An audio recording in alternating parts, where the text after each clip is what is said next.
इतना बड़ा मुद्दा, एक एक बांध में लाखों लोग डूब क्षेत्र में, बंबई से नासिक इतना तो जलाशय है, 40-40 हजार हेक्टर जमीन डूब में, और कैनाल में 1,25,000 हेक्टर तक खराब होने वाली, बर्बाद होने वाली, पीढ़ियों से बसे हुए आदि मानव वही निर्माण हुए, पहले किसान वही निर्माण हुए, ऐसा है हमारा क्षेत्र। लेकिन उसकी पोल खोल केवल होती है, उसकी क्या बोलते हैं, शोध केवल होता है एक्सकवेशन से। अन्यथा जो ये पूरी बात जीते जागते समाज वहां रख रहे हैं, जहां लाखों पेड़ आज भी जीवित है, न केवल मंदिर मस्जिद घाट, लेकिन आदिवासियों की देवेदानी भी, उस सब चीजों को कोर्ट तक हम लोग क्यों लेके जाए? अगर संवाद होता, सच क्या है और झूठ क्या है यही निकल आता, तो कोई सवाल ही नहीं था।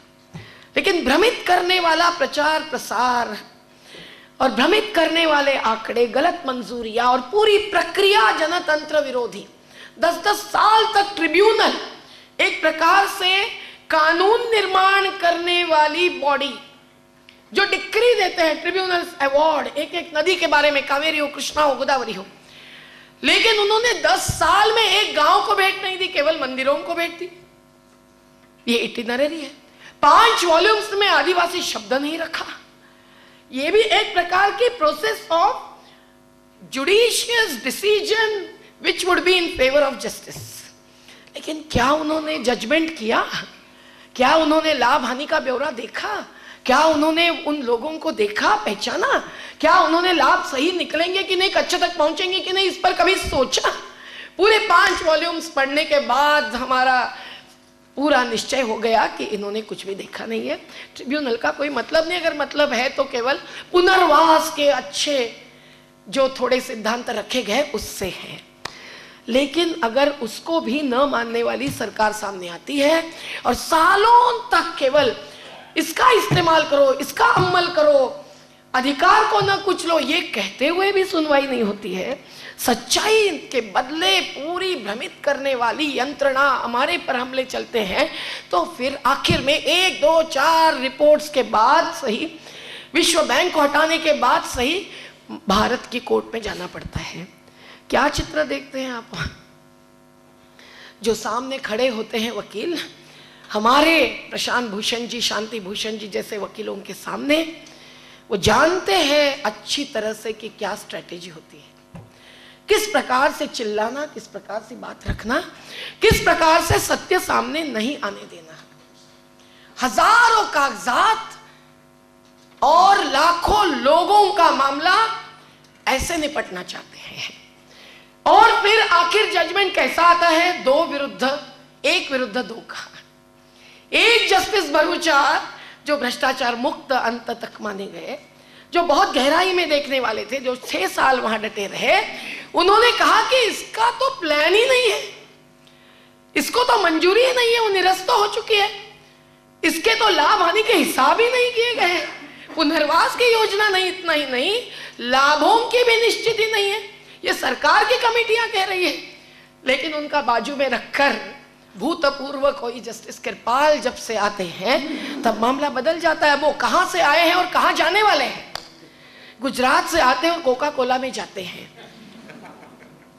ये जब सामने आता है तब पहला ही नीतिमत्ता, नैतिक धैर्य कई लोगों का गिर जाता है। लेकिन जबकि जन आंदोलन के साथी इतने सालों के संघर्ष के बाद जुडिशियरी में जाते हैं, तो ये सोच कर जाते हैं कि हम दस्तक दे देंगे, हम फैसला ले लेंगे। लेकिन प्रभाष जोशी जी ने जैसे कहा था कि अगर वो फैसला न्याय नहीं है और फैसला फैसला है केवल, तो हम उसको चैलेंज भी करेंगे, उसके अंदर जितना स्पेस है उसका इस्तेमाल भी करेंगे। आज बात सामने आई है, जुडिशियरी का वो निर्णय गलत साबित हुआ है। अगर वो उसी समय 4 साल रुका हुआ बांध रोक देते तो हजारों करोड़ रुपए का खर्चा जो आज एक प्रकार से बर्बाद हुआ है, मूल योजना के आधार पर कुछ नहीं हो रहा है, न पुनर्वास न लाभों का बंटवारा।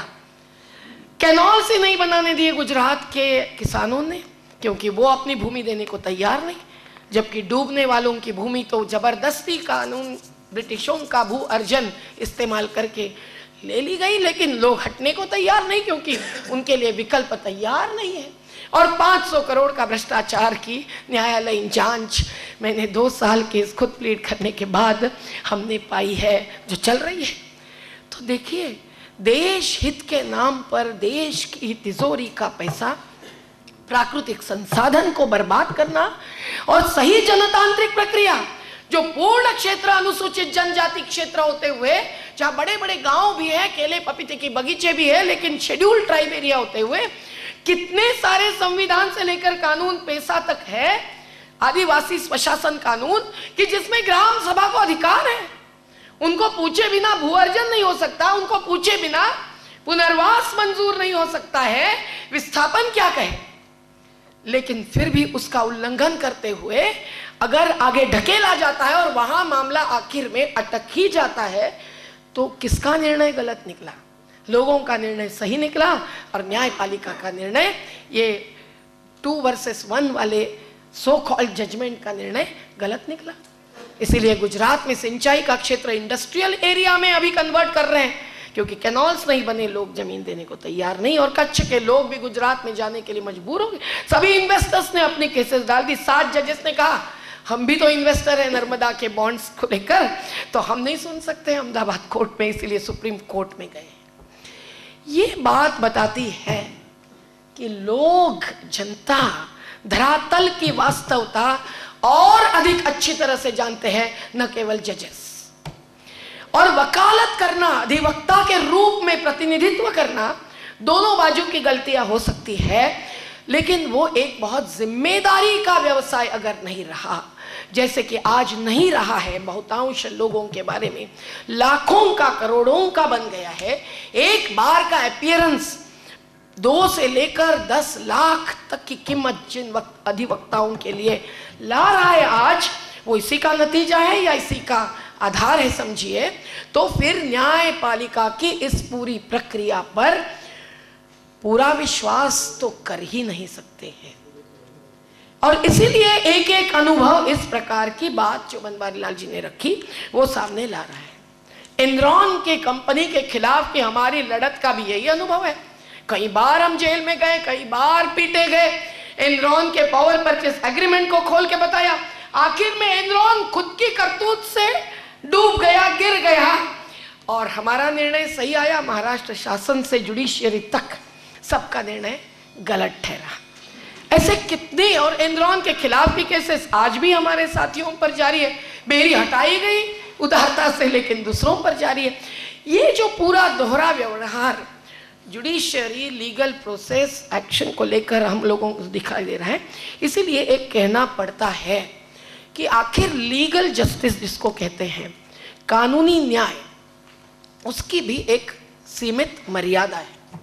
उसके ऊपर मानवीय न्याय है, human justice above legal justice. और जब तक ये प्रिंसिपल हम लोग स्पष्ट रूप से समझकर हर जुडिशियरी की प्रक्रिया, क्रिया, निर्णय, ये उनकी व्यवस्था, संरचना और जजेस का स्वरूप, उनका आचार विचार, यहाँ तक कि वकालत की पूरी आज की पद्धति, ये सबको नहीं जांचते हैं, तब तक ये ह्यूमन जस्टिस लाने की और हासिल करने की बात में हम लोग कमजोर पड़ते हैं, पीछे हटते हैं। और इसीलिए आज जो चल रहा है उसका कई उदाहरण देकर तो मैं बताऊंगी, पर मूल मुद्दे क्या हैं? आज की जो विकृति है जुडिशियरी में, वो किस कारण आई? एक तो अरुंधति रॉय, आज कईयों के मन में सवाल आए होंगे उनके बारे में, आज़ादी की बात उन्होंने खींच ली है, वो राष्ट्रद्रोही नहीं है, इतनी एक बात तो आप मानेंगे।